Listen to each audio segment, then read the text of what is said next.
Hey everybody, Papa Wigs here with the Wigs. Another head-to-head. We're talking about Joe Burrow versus CJ Stroud. Now the reason Wigs put this, we were discussing this one is because in our initial QB rankings, Wigs and I were completely opposite ends on, or really had big gaps in where we had these guys ranked.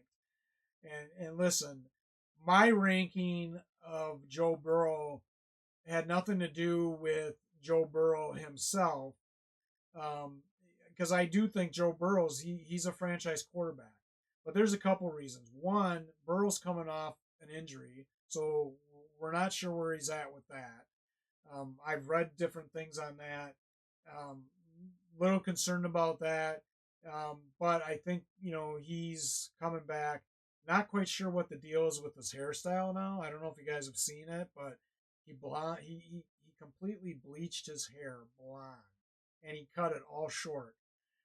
He looks like yeah, Eminem. Eminem, yeah, Eminem, Ken Doll, maybe, I don't know. Anyways, not that that should impact his production. The other thing I'm concerned about, which I know everybody's concerned about, is Chase hasn't signed yet. Jamar Chase hasn't signed. They're still at a standstill. Uh, you know, I think until Chase signs, that could have a huge impact on Burrow. They used to have arguably the top three, or the best three combination of receivers, which they no longer have because Boyd left to go to Tennessee. They still got T. Higgins, who's on his last year. So I am not feeling good about Burrow, at least at the beginning of the year, until they figure out this whole Jamar Chase situation. On the flip side of that, you go into CJ Stroud. Wow, what can we say about this? I mean, Stroud has probably, Houston has probably got one of the best wide receiving cores in the league right now, at least from a depth perspective, right? I mean, Nico Collins had a breakout year last year. Tank Dell, if he didn't get hurt, was probably going to be right up there with Nico. They brought in Stephon Diggs. Now, granted, Diggs is getting old, but you still got to take into account his production. He has been productive with obviously he was with our Vikings. Then he was at Buffalo. He's been productive. So, I mean, so you can't take anything away from him. I don't think Diggs is going to have a Diggs type year this year. That's just my opinion. Uh, I think he's getting up there. I think you throw in guys like Collins and Dell and Michi, and then you got Dalton Schultz, who's actually a really solid tight end. I still think Diggs, could have a good season. I don't know that he's going to have a Diggs type season though. So with that said, I think CJ Stroud came out last year and he looked like a veteran. He led this team into the playoffs. They went deep into the playoffs. Uh, they looked really good. I think they've got a good young core, both on the offense and defensive side. So I think he's a true leader. I think that Stroud's going to throw for at least 4,500 yards this year. I mean, uh, you know, uh, that's my prediction. I think he could. It's going to be 4,500 plus. I think that there is the potential for this team to actually have 3,000-yard receivers. I'm not saying it's going to happen, but you can't discount Diggs, because these guys are going to have a lot of one-on-one matchups because you're going to have to pick your poison on who you're going to double team, right? So, are you going to double team Nico? Are you going to double team both Nico and Tank Dell? That leaves Diggs in single coverage. Are you going to double team Diggs and Collins? That leaves Dell in single coverage. You know what I mean? There's a lot of options, and then you got Dalton Schultz going over the middle, right? For their tight end, that's going to open it up for the receivers. Plus, they brought in Joe Mixon. They got Cam Akers and Damian Pierce. Obviously, Pierce didn't have that great of a preseason because of Akers. We'll see how that shakes out. I don't know. I just think that I've got CJ Stroud as my number one QB because I really think that he's not. I think he's gonna just keep going. I don't think he's gonna slough off. I don't think he's gonna have a down year. I think he's definitely gonna be the you know the best quarterback in the league this year, uh, just because of the way Houston has surrounded him with weapons.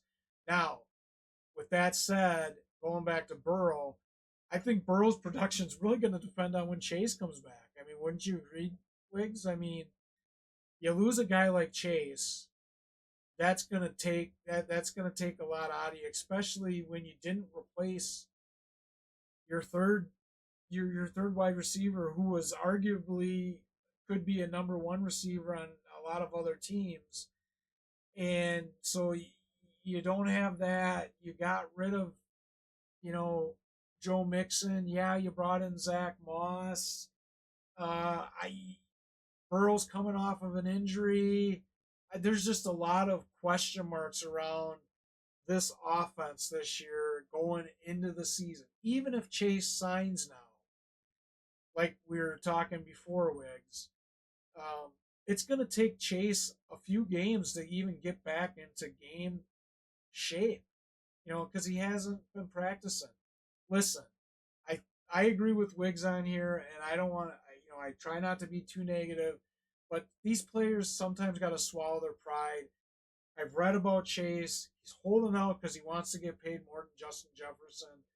Listen, he hasn't earned the right to get paid more than Justin Jefferson. He can say whatever he wants to say, but statistics don't lie. Justin Jefferson is the best receiver in the league. That's why he's getting paid the most money. And that I'm not saying that because he's on my Vikings team. I'm saying that because he's proven that by his play. So, yes, Chase is in a better situation quarterback wise this year if he plays, because there's a lot of question marks around Darnold. But I just think that listen, you got to swallow your pride and you got to understand you're just you just got to know when to hold them and know when to fold. And Chase needs to fold here because Mike Brown and the Bengals, upper management, they don't play around when it comes to this stuff. Ocho Cinco found that out. A lot of other players have found that out. They're just not going to play around with it. So I hope they can resolve this because I think it's really going to have an impact on Burrow's season. That's why Burrow has dropped down in my rankings because I think that at the beginning of the season, Burrow's going to struggle a little bit until they figure out this whole Chase thing. Wiggs? Yeah. Chase just needs to swallow his pride. Like you said, you are not Justin Jefferson. You played 6 more games and had just shy of 200 more yards than him.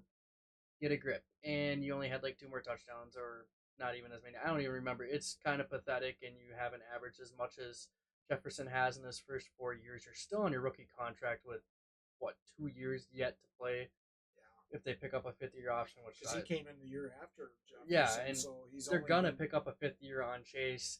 Then I think they already did. yeah, so like you still have 2 years. What are you doing this early? Like you're not gonna get the money right now. Like get a grip, use your head. Like let's use some logic here. Like respectfully, you're an idiot right now. But anyways, it'll all come down to what Chase does. I think Chase, even with this holdout, might be fine by week 1 to just hop in and at least take some pressure off of Higgins to get the ball. If not, still catch the ball and receive it for quite a bit. Don't know how. I don't know if it will take him that long to get into the groove of it, but I won't know until I see. But if he's out on the field, I think him and Joe Burrow are going to have their best years this year. I would say, people like, oh, Justin Jefferson would be better than Chase, but, Darnold, like, enough said there. I think Joe Burrow has the capability of running the ball on top of throwing for a lot of touchdowns. The only thing that I'll knock Stroud on is the fact that, yeah, he threw for over 4,000 yards, but you only had 23 touchdowns, and in my eyes, If you're not like the mobile quarterback for fantasy football, you need to be throwing for 35 plus touchdowns, and he could totally do that on this offense. But I don't know, 23 last year, and I get it, it's his rookie year, but like I just needed a little bit more for me to bump him up any higher at this time. But again, like you said, they probably have the best three receivers right now, like the core three in I Nico think he's Collins, going to be over Diggs, and 30 Tell. touchdowns. I think he'll throw for over 30 this year. I think he could be in that 30 to 35 range for passing TDs, and I definitely think he's got the advantage. I think, well, I shouldn't say that because you're right. Burrow did rush in 5 in 2022. I think that they could be around the same in rushing TDs this year, the 3 to 5 range maybe for both of them. I think where it gets interesting is, when does Chase sign and when does he come in? Yeah. If Chase signs right away, Burrow's season's probably not going to be impacted that much.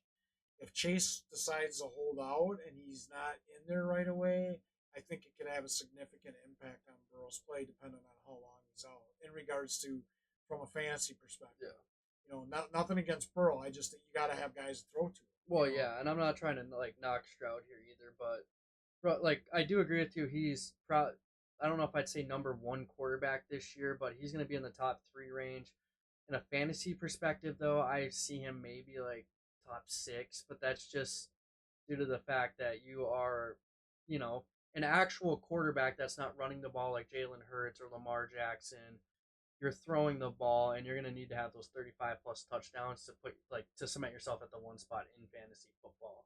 And he's going to do it. He totally could in this offense. It's just, I mean, you throw for over 4,000 yards last year in 15 games, and you only have 23 touchdowns. It's a little. Well, that's not that's to not knock it. him, but That's not a knock on him though. That's just how the play calling no, is, yeah, right? it's just how It was ended up his rookie being. year too, right? So but I agree with you from a fantasy perspective and stuff. I don't know. Burrow, like I said, it all depends on when Chase comes back. If Chase signs here in the next week and he's out there on the field, then I think Burrow, I think Burrow can have around 4,000 yards. Throwing. I don't think Burrow's going to have as good a year as Stroud, but he could have around 4,000 yards if Chase is back right away. I think Burrow could definitely have, you know, uh, 4,000 yards and possibly, around that 30 to 35 TD range as well.